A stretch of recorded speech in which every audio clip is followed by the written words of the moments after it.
The elevator cable snapped at floor 87. Marcus Chin had 30 seconds to live, unless the ice-cold CEO beside him could somehow become human. One desperate father. One heartless billionaire. One broken elevator. And one dying daughter whose only hope lay in the hands of her killer. Before watching full story, comment below from where you watching. Also like and subscribe for more stories. Marcus Chin pressed the elevator button for the 20th time in 10 minutes, his worn sneakers tapping against the marble floor of Sterling Tower. The manila envelope in his hands contained the most important documents of his life: medical bills, insurance claims, and one last desperate appeal letter that could save his daughter's life. Come on, he whispered, watching the numbers crawl down from floor 87. His daughter Emma's surgery was scheduled for tomorrow morning, and the insurance company had just denied their final claim. This meeting with Sterling Corporation's charitable foundation was his only hope. The elevator dinged, and Marcus stepped inside just as a woman in an expensive navy suit rushed toward the closing doors. Her designer heels clicked frantically against the floor. "Hold it," she called out. Marcus jammed his hand between the doors and she slipped inside, breathing heavily. Her perfectly styled blonde hair was slightly disheveled, and her green eyes flashed with irritation. "Thank you," she said curtly, not looking at him. She pressed the button for floor 89, the executive level. "No problem," Marcus replied, shifting uncomfortably. The woman's perfume was expensive, probably costing more than his monthly rent. She was everything he wasn't: polished, powerful, untouchable. The elevator lurched upward, then suddenly jerked to a violent stop. The lights flickered and died, plunging them into darkness. "What the hell?" the woman gasped. Emergency lighting kicked in, casting everything in an eerie red glow. Marcus grabbed the rail as the elevator swayed slightly. "We're stuck," he said, reaching for the emergency button. "This cannot be happening," the woman muttered, pulling out her phone. "I have the most important meeting of my career in 15 minutes. Marcus pressed the emergency button repeatedly. A crackling voice came through the speaker. "This is building security. We're experiencing a power surge in the East Wing. Emergency crews are on the way, but it might take a few hours to restore power safely." "A few hours?" the woman exploded. "Do you have any idea who I am?" "Ma'am, please remain calm. We'll have you out as soon as possible." The woman turned to Marcus, her eyes blazing. "This is your fault. If you hadn't held the elevator—" "My fault." Marcus stepped back, his own patience snapping. "Lady, I was just being polite. We're both stuck here, so maybe we should work together instead of playing the blame game." She studied him for the first time, really looked at him. His faded jeans, the cheap button-down shirt he'd bought at a thrift store, the envelope clutched in his calloused hands. Her expression hardened. "Let me guess," she said coldly. "You're here for a handout. Another sob story for the foundation." Marcus felt heat rise in his cheeks. "And you're here to decide who deserves to live and who doesn't, right? Must be nice playing God with other people's lives." The woman's face went pale. "Excuse me? You heard me. People like you sit in your ivory towers, deciding which kids get medicine and which ones don't.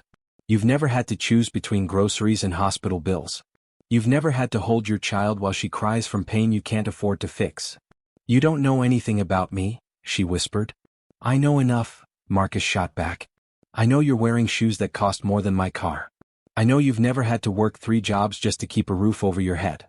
I know you've never had to explain to a 7-year-old why she can't have the surgery that could save her life." The woman turned away, but not before Marcus saw something flicker in her eyes: pain, maybe even guilt. They stood in silence for several minutes, the tension thick between them. Finally, the woman spoke, her voice barely audible. "My name is Victoria Sterling." Marcus's blood ran cold. Victoria Sterling, CEO of Sterling Corporation, the woman who had personally signed the letter denying Emma's treatment. The woman he'd been planning to beg for mercy. "You," he breathed. "You're the one who—" "Who what?" Victoria turned back to him, her composure cracking. "Who sentenced my daughter to death." Chapter 2, The Revelation. Victoria felt the walls of the elevator closing in around her. Not physically, she'd dealt with her claustrophobia in therapy years ago, but emotionally. This man, this stranger whose name she didn't even know, was looking at her like she was a monster. "I don't sentence anyone to death," she said, her voice shaking. "I run a business, not a charity." "Same thing," Marcus replied bitterly. "Emma is 7 years old. She has a rare heart condition that requires surgery. Your company's insurance subsidiary denied her claim 3 times. The last letter had your signature on it." Victoria closed her eyes. She signed hundreds of documents every week. But she remembered this case. The little girl with the complicated heart defect, the experimental procedure, the enormous cost. The treatment isn't approved by the FDA, she said quietly. It's experimental. The success rate is only 60%. 60% is better than zero, Marcus shot back. Without it, she'll die within 6 months. With it, she has a chance. Do you have any idea what it costs to approve every experimental treatment? We'd go bankrupt in a year.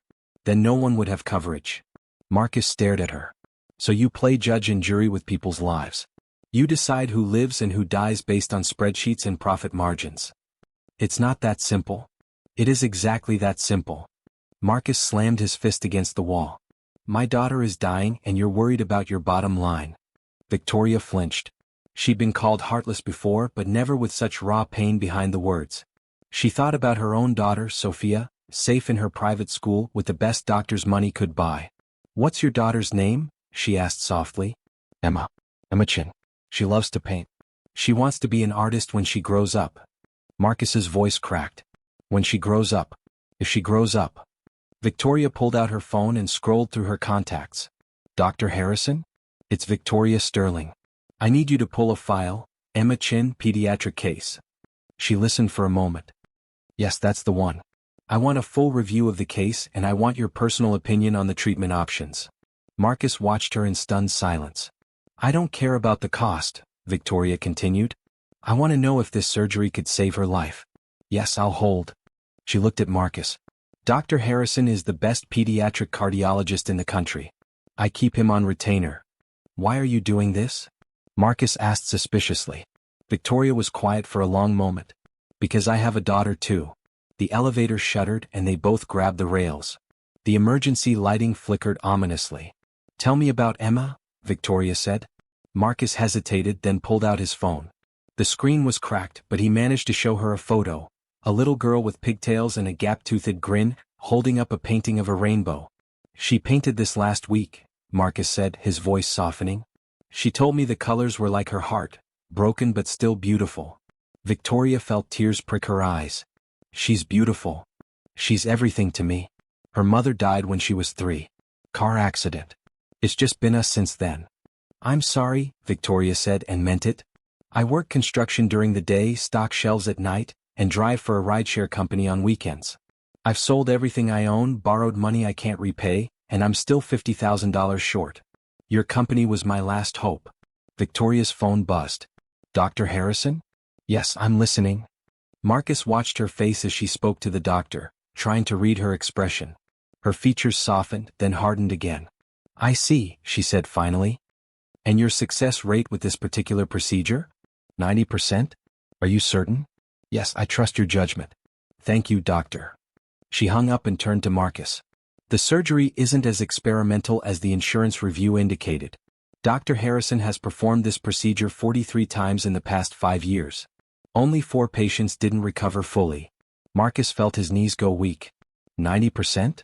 The insurance company classified it as experimental because it's expensive, not because it's unproven. It's a loophole that saves them money.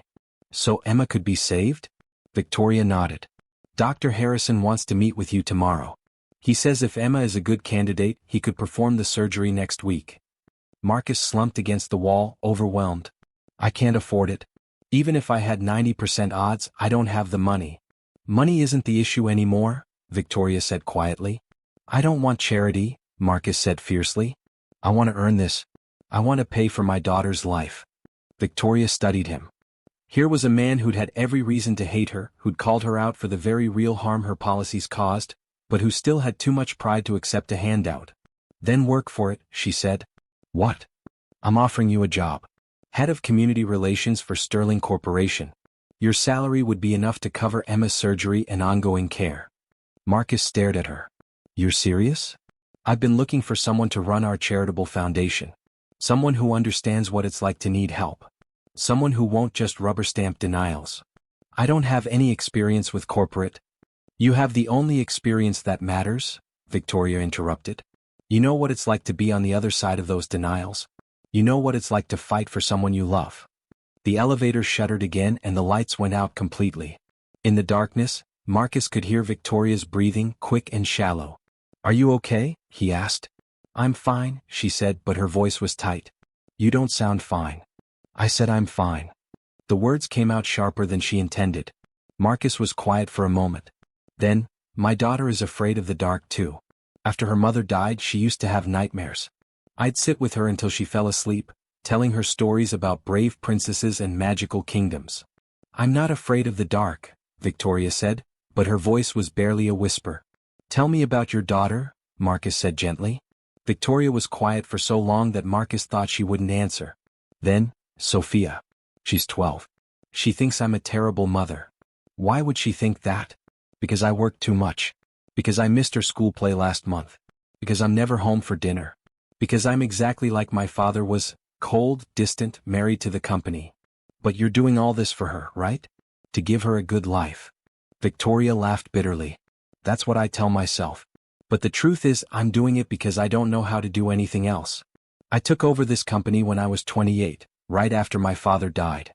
I've spent the last 12 years trying to prove I'm worthy of his legacy. What would your father think of you now? He'd be proud of the profits. The stock price. The expansion into new markets." Victoria's voice was hollow.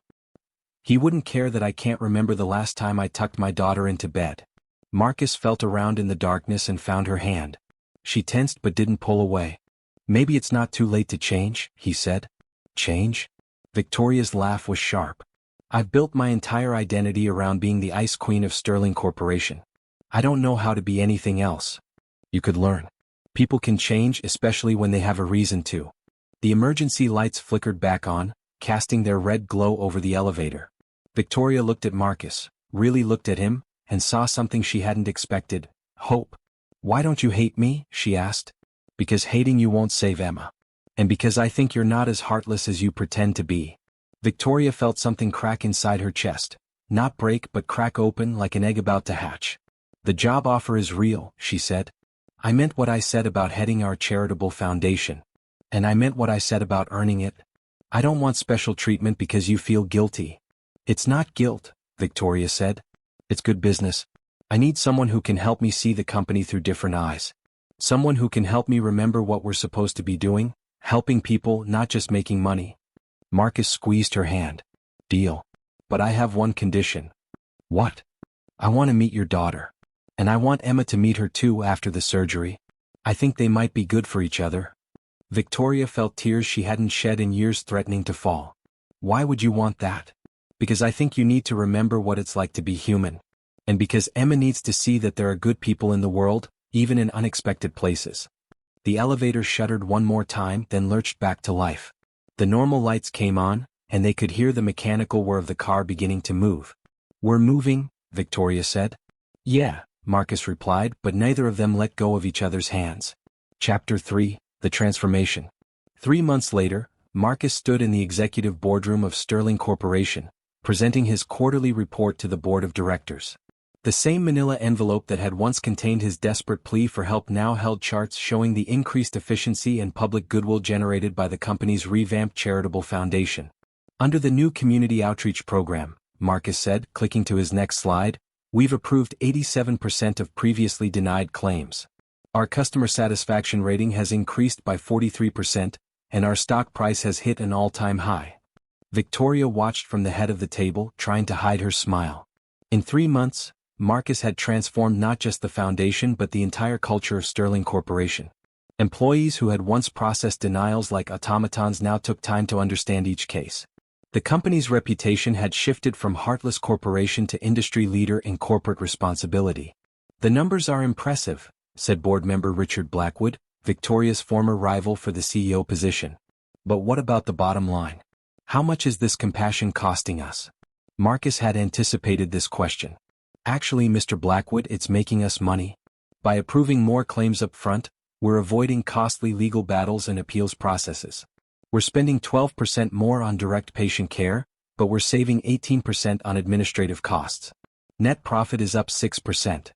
Blackwood frowned. He'd been hoping to use the foundation's costs to challenge Victoria's leadership, but the numbers didn't lie. "Are there any other questions?" Victoria asked. "Just one," said board member Sarah Chin. "Mr. Marcus, how is your daughter doing?" Marcus's face lit up. Emma had her surgery 6 weeks ago. Dr. Harrison says she's recovering beautifully. She's back to painting and she started taking piano lessons. She wants to compose a song called The Rainbow Heart. There were murmurs of approval around the table. Even Blackwood managed a grudging smile.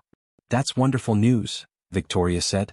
I think we can all agree that this is exactly the kind of outcome we want to see from our foundation. After the meeting, Marcus walked Victoria to her office. It was a ritual they developed, a few minutes of honest conversation away from the corporate formalities. Sophia's recital is tonight, Victoria said as they walked. Are you and Emma still planning to come? Wouldn't miss it, Marcus replied. Emma's been practicing her applause. She's very serious about being a good audience member. Victoria laughed. Over the past 3 months, Marcus and Emma had become regular fixtures in her life. Emma had charmed Sophia out of her initial sullenness, and now the two girls were inseparable. More importantly, Emma had shown Victoria what it meant to be present, to pay attention, to put people before profits. I never thank you, Victoria said as they reached her office. For what? For being honest with me in that elevator. For calling me out. For giving me a chance to be better. Marcus studied her face. Victoria Sterling was still polished and professional, but there was something softer about her now. She smiled more. She listened more. She'd started leaving the office at 6 p.m. to have dinner with Sophia. You did the hard work, Marcus said. I just held up a mirror. Speaking of mirrors, Victoria said, I have something to show you. She led him into her office, which had been transformed over the past months. Gone were the sterile corporate awards and generic art. Instead, the walls were covered with Emma's paintings, bright, joyful splashes of color that brought life to the executive suite. She insisted I hang them all, Victoria said. She said my office needed more happiness. Marcus walked over to the newest edition, a painting of 2 women and 2 girls holding hands in front of a tall building. The figures were stick-like and childish, but the emotion was clear. She calls it my new family, Victoria said quietly. Marcus felt his throat tighten. Victoria. I know this is complicated, she said quickly. I know we come from different worlds. I know I'm not exactly the easiest person to care about. But these past 3 months have been the best of my life. You and Emma have given me something I didn't even know I was missing. What's that? A reason to be better. A reason to come home. A reason to believe that I might actually be worth loving. Marcus turned to face her. Victoria, you've been worth loving all along. You just needed to believe it yourself. I'm still figuring it out, she admitted. Being human instead of just being a CEO. Being present instead of just being productive. Being a mother instead of just being a provider. It's a process, Marcus said. I'm still figuring out how to be a single father, how to balance work and family, how to trust people again after losing Emma's mother. But you're willing to try? With you? Yes. I'm willing to try. Victoria stepped closer to him. I've been thinking about what you said in the elevator. About second chances. About people being able to change. What about it? I think you were right. I think we all deserve a chance to become who we're meant to be. And I think maybe we're meant to help each other figure it out. Marcus reached for her hand, just as he had in the darkness of the elevator. But this time there was no emergency, no crisis, no desperation. Just 2 people who had found something unexpected in each other. I love you, he said simply. I love you too, Victoria replied. And I love Emma. And I want to build something real with both of you. Even if it's complicated? Especially because it's complicated. The best things in life usually are. Marcus kissed her then, soft and sweet and full of promise. When they broke apart, Victoria was smiling, not her polished CEO smile, but something real and vulnerable and entirely her own. So what happens now? She asked. Now we figure it out together, Marcus said. We build a life that works for all of us. We teach Emma and Sophia that families come in all shapes and sizes. We run a company that actually helps people. We prove that love is stronger than fear, that hope is stronger than despair, that second chances are always worth taking. Victoria looked out her office window at the city below. Somewhere out there were thousands of people whose lives had been touched by the changes they'd made together. Families who had received approvals instead of denials. Children who had gotten the medical care they needed. Parents who no longer had to choose between groceries and prescription medications. You know what the best part is? She said. What? This is just the beginning. We're going to transform this entire industry. We're going to show other companies that doing good and doing well aren't mutually exclusive. We're going to change how business is done. Marcus grinned. Look at you, thinking like a revolutionary instead of a corporate overlord. I learned from the best, Victoria said. A single father who was brave enough to tell the truth to someone who desperately needed to hear it. And I learned from you, Marcus replied, that people really can change.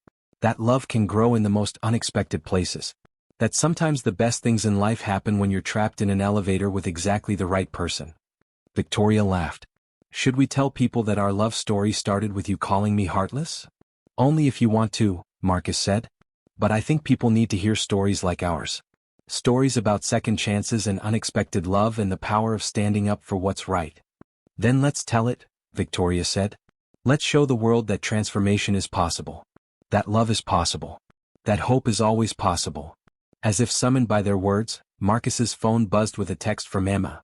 Daddy, Sophia and I are ready for the recital. Are you and Victoria coming to pick us up? Marcus showed Victoria the text and she smiled. Ready to go be a family? I've been ready for months, Marcus said. I just needed the right person to be a family with. Hand in hand they walked out of the office together, no longer the desperate single father and the ice-cold CEO, but partners in business and life, ready to face whatever came next. Epilogue, 1 year later. The Sterling Foundation's annual gala was held in the ballroom of the city's most prestigious hotel. The theme was transformation, and the room was decorated with Emma's artwork. Her paintings had gone from amateur childhood scribbles to sophisticated pieces that captured the hope and healing the foundation represented. Victoria stood at the podium, looking out at the crowd of business leaders, politicians, and community members who had gathered to celebrate the foundation's first year under Marcus's leadership. A year ago, she began, I thought I knew what success looked like. I thought it was about profit margins and stock prices and beating the competition. I thought compassion was a luxury that businesses couldn't afford. She paused, her eyes finding Marcus in the crowd. He was sitting with Emma and Sophia, all three of them beaming with pride. I was wrong, Victoria continued. I learned that real success isn't about what you take from the world, it's about what you give back. It's about the lives you touch, the families you help, the hope you create. The audience erupted in applause. Victoria waited for it to die down before continuing. This year, the Sterling Foundation has approved over 3,000 claims that would have been denied under our old system. We've funded experimental treatments, provided emergency assistance to families in crisis, and created a model that other companies are now copying. But more importantly, we've proven that doing good is good business. More applause. Victoria smiled, thinking back to that day in the elevator when she'd been so focused on profit that she'd forgotten about people. I want to share a story with you, she said. A year ago, a single father named Marcus Chin got stuck in an elevator with a CEO who had just denied his daughter's life-saving surgery. Instead of begging for mercy, he told her the truth about what her policies were doing to real families. Instead of accepting the status quo, he demanded better. She looked at Marcus again and he nodded encouragingly. That CEO was me, Victoria said. And that single father is now my partner in business and in life. His daughter Emma is healthy and happy and painting masterpieces. My daughter Sophia has a new sister and a new perspective on what family means. And I learned that sometimes the best thing that can happen to you is getting stuck in an elevator with exactly the right person. The audience was silent, hanging on every word. But here's the real point of the story, Victoria continued. Transformation isn't just possible. It's inevitable when you have the courage to face the truth about yourself and the determination to do better. Marcus didn't just save his daughter's life that day. He saved mine too. He showed me that love is stronger than fear, that hope is stronger than despair, and that second chances are always worth taking. She paused, emotion threatening to overwhelm her. Tonight, I'm announcing that the Sterling Foundation will be expanding nationwide. We're going to partner with insurance companies, hospitals, and community organizations to ensure that no family has to choose between financial security and their child's health. We're going to prove that compassion isn't just the right thing to do, it's the smart thing to do. The audience rose to their feet, applauding wildly. Victoria stepped back from the podium, overwhelmed by the response. Marcus made his way to the stage with Emma and Sophia close behind. When he reached Victoria, he took her hand. Speech. Speech. Someone called from the crowd. Marcus stepped up to the microphone. A year ago, I was a desperate father who thought the world was divided into people who care and people who don't. I thought Victoria Sterling was one of the people who don't. I was wrong. He squeezed Victoria's hand.